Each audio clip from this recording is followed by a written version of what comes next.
अगर सरकार का बस चला होता तो आज एक महिला कमांडर बन ही नहीं पाती। सरकार इस बात के सख्त खिलाफ थी कि महिला अफसरों को पुरुष अफसरों के बराबर हक या फिर पद मिले। उन्होंने एक इंटरव्यू में कहा था कि वो कहेगी कि कोई झांक रहा है तो फिर हमें उसके चारों ओर पर्दा करना पड़ेगा। साल 2024 में खबर आई, भारतीय वायुसेना के एक विंग कमांडर पर एक महिला फ्लाइंग ऑफिसर ने बलात्कार का आरोप लगाया। कई आर्मी ऑफिसर्स के ऊपर रेप के आरोप सिद्ध हुए और उन्हें सजा भी मिली, मगर न्यूज दब गई या दबा दी गई। साल 2021 में एक महिला अधिकारी को अलग से कोयम्बटूर पुलिस स्टेशन में जाकर के मामला दर्ज करवाना पड़ा था, क्योंकि सेना मामले को दबा रही थी और उनका बार बार 2 फिंगर टेस्ट किया जा रहा था। परिवार का कहना है कि 2 साल हो चुके हैं, हम देश की न्याय व्यवस्था में विश्वास खो रहे हैं। मगर जो महिलाएं इस समय आर्मी में हैं, उनका क्या हाल है, ये भी जान लेते हैं।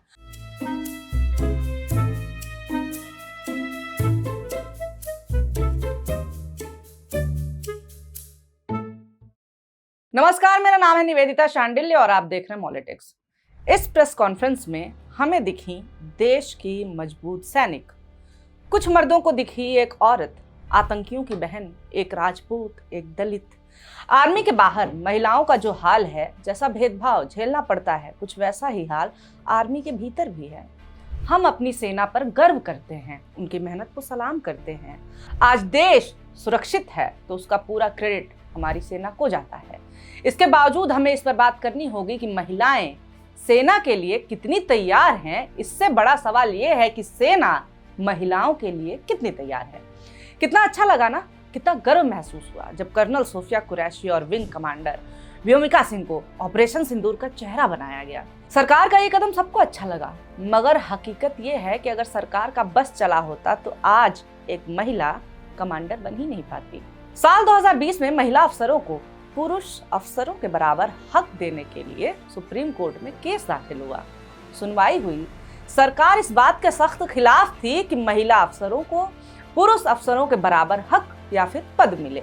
सरकार ने ऐसे तर्क दिए कि सुप्रीम कोर्ट को कहना पड़ा कि आपकी ये जो बातें हैं ना, बहुत डिस्टर्बिंग है। सरकार ने तर्क दिया कि हमारे मर्द महिलाओं को बॉस मानने के लिए तैयार ही नहीं है।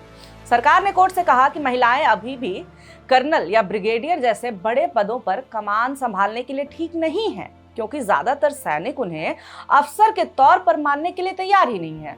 सरकार का कहना था कि सेना के ज्यादातर जवान गांव से आते हैं और उनकी सोच ऐसी नहीं है कि वो महिला अफसर की बात माने।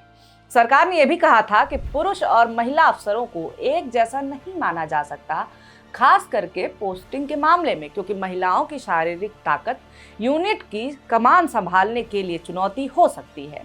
लेकिन कोर्ट ने अपने फैसले में कहा कि ऐसे तर्क बराबरी की सोच के खिलाफ हैं। जस्टिस DY चंद्रचूड़ ने कहा कि सरकार ने जो दलील दी कि महिलाओं की शारीरिक सीमाएं और सामाजिक नियम उनके अफसर बनने में रुकावट है, ये चिंता की बात है और इसे मंजूर नहीं किया जा सकता।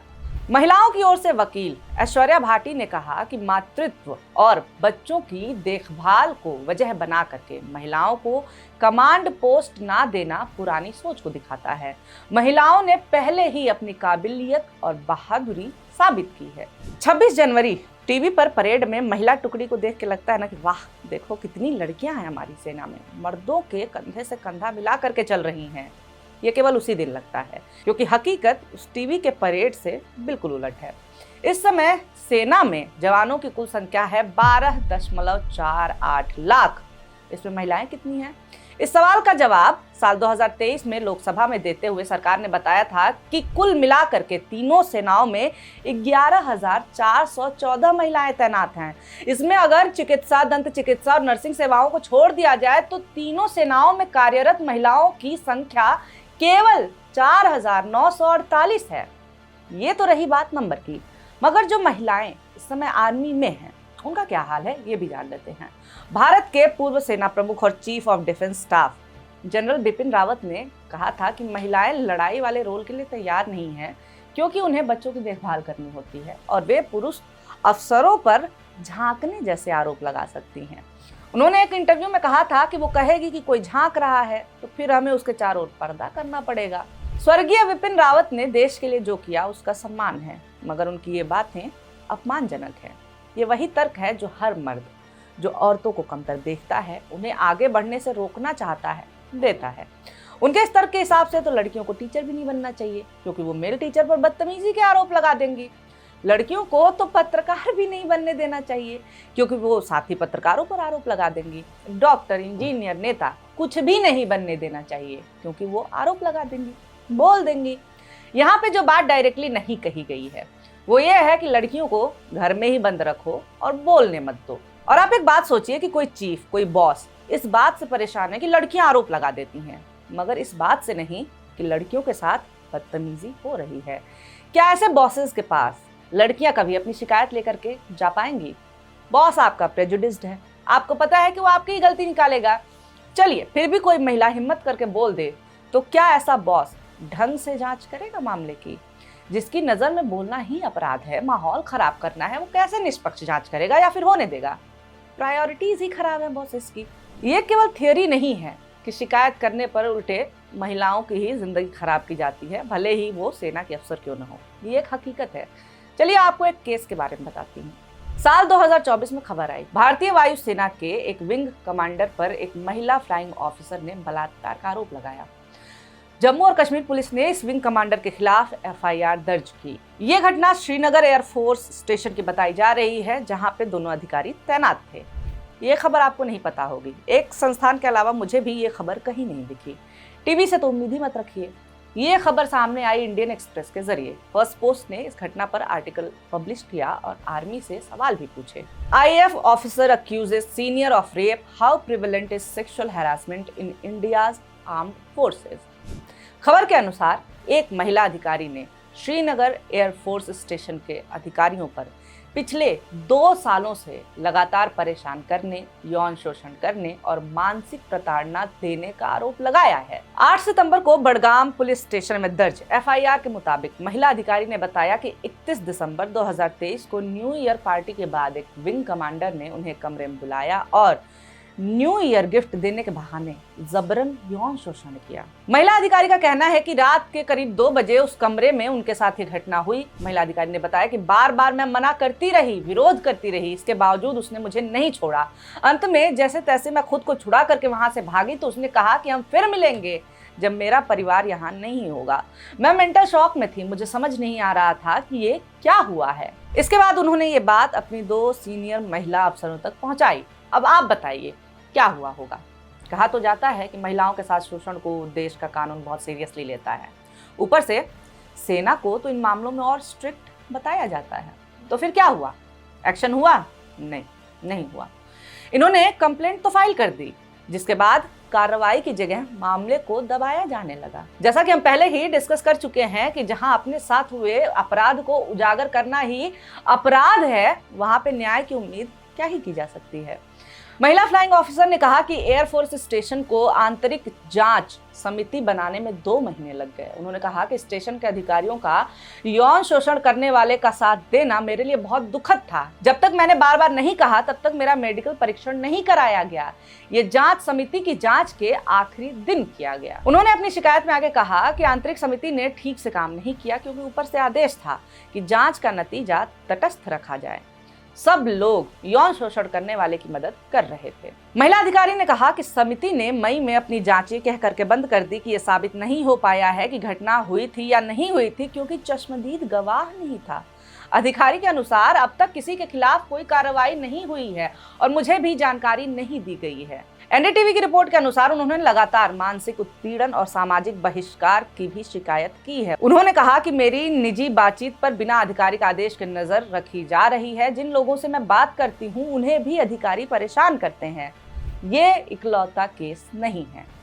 कई आर्मी ऑफिसर्स के ऊपर रेप के आरोप सिद्ध हुए और उन्हें सजा भी मिली, मगर न्यूज दब गई या दबा दी गई। साल 2023 में एक मेजर को 5 साल की सजा हुई, क्योंकि उसने 11 साल की लड़की का रेप किया था। साल 2021 में एक महिला अधिकारी को अलग से कोयम्बटूर पुलिस स्टेशन में जाकर के मामला दर्ज करवाना पड़ा था, क्योंकि सेना मामले को दबा रही थी और उनका बार बार 2 फिंगर टेस्ट किया जा रहा था। वो टेस्ट जो अब बैन है, जिसमें आपके प्राइवेट पार्ट्स में 2 फिंगर्स डाल के ये तय किया जाता है रेप हुआ है या नहीं हुआ है। रेप के बाद एक और रेप कहा जाता है इसे, एक ट्रॉमेटिक, अपमानजनक और अनरिलायबल टेस्ट। ये समस्या केवल भारतीय सेना की ही नहीं है। दुनिया का कोई भी देश ऐसा नहीं कह सकता है कि हमारी महिला सैनिक सेफ है। मगर बदलाव के लिए कदम तो उठाए जा सकते हैं ना। अमेरिका ने उठाया।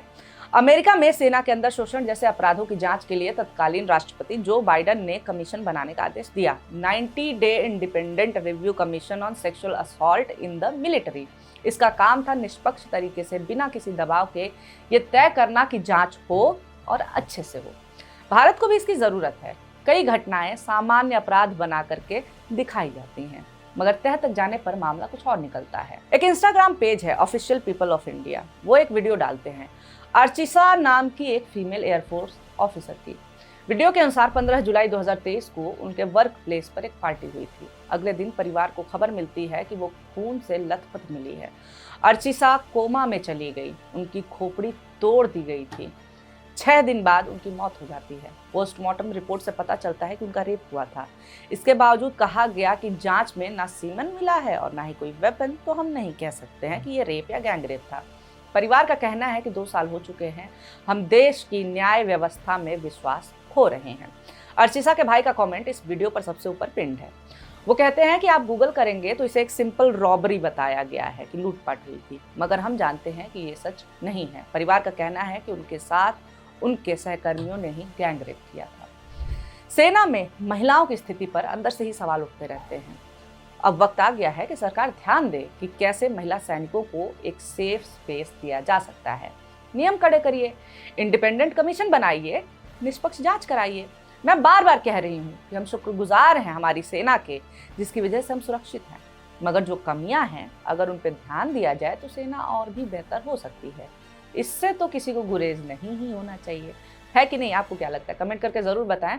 और वीडियो आपको अच्छा लगा हो लाइक ज़रूर कर दें। ऐसे वीडियोस आपके सामने आते रहें, इसके लिए हमारे चैनल मॉलिटिक्स को सब्सक्राइब करना ना भूलें। वीडियो देखने के लिए बहुत शुक्रिया, बहुत धन्यवाद।